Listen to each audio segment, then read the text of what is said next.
Okay, DSA staff, the final step of the on-call process is to submit the incident reporting form.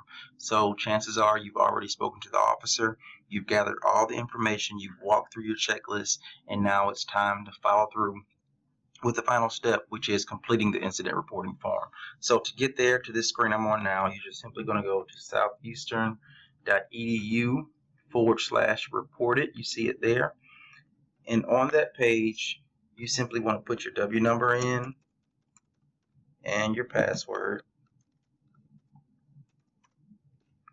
And it's going to take you to the next page where it says click here to continue to the incident reporting form. Now, this information is important, but for the nature of the report you're submitting, it's really not particularly important to what we're doing. But this top part does say, in the event of an emergency, please don't use this form, call University Police. Now, because this is a DSA on-call incident report, this does not apply because we've already spoken to the police, we've gathered their information, and now we're simply following through with the last step of the on-call process. So this is not important to what we're doing for this specific situation.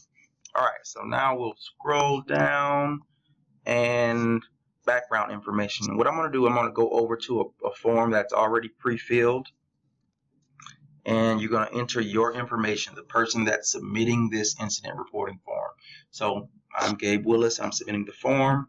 My phone number. This is my office number. You can also go with your cell if you would like to. Your email address, your campus email address. The nature of this report is going to be a DSA on-call medical report. So you click there. The urgency is going to be normal. As I've stated, you've already spoken to the police. Now you're just submitting information that you've already gathered. The date of the incident, I'm going to choose today, which is the 6th of June. The time of the incident, we'll say 3 o'clock p.m. And we'll say the event, the location, it occurred in the Pennington Center. If you want to be a little more specific for this incident, we'll say it occurred on the basketball court. So that's all the information that that's your specific information. All right. You'll scroll down now. The involved parties. Here's where you'll start to submit all the information you collected from the officer. So it says, please list the individuals involved, excluding yourself. And remember, do not include the W when you're submitting this form if a student was involved, if a Southeastern student was involved. So for this incident, we'll say John Doe. He's a male. He's the complainant victim here, or complainant. And as I've stated, when you enter the W number, do not include the W. Okay. All right. Date of birth. We'll say he was born on the 23rd of December. His cell phone number and his email address there. Okay. I don't think we need to worry about the mailing address. If there's another student involved, you just simply click add another and you'll follow through with that process. Pretty simple. Now, moving on. Questions. Please indicate the relevant category that pertain to this incident report. Now, as I've stated previously, this is a DSA on call. So there is no code of conduct violation for this particular incident report. So more than likely it's going to fall under concerning behavior. And we'll say this one was a medical emergency. So scroll down, victim requested accommodations. Here, this could apply depending on the medical emergency, depending on what happened. So make sure that you gather that information from the officer, and then you check all that apply.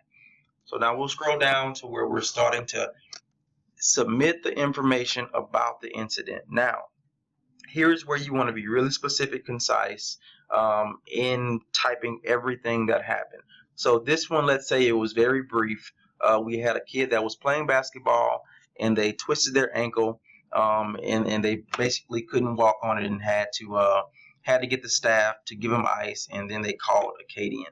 So that was the incident. That's what took place. Now the resolution, this is how it was resolved. So Acadian came, they assessed John, they treated his injuries, they determined that he did not need to go to the hospital. They just told him to ice it for the night and the next day. Keep scrolling. The police did respond. Officer Jackson came to the scene. Officer Jackson is who called you to report the incident. This is not applicable. This is a DSA on call. No student was barred. This is not going to be applicable. I take that back. EMS was called, but no transport occurred.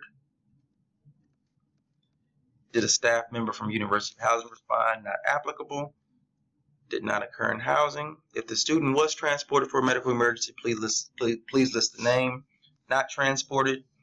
Again, read through all the questions. Student was not transported.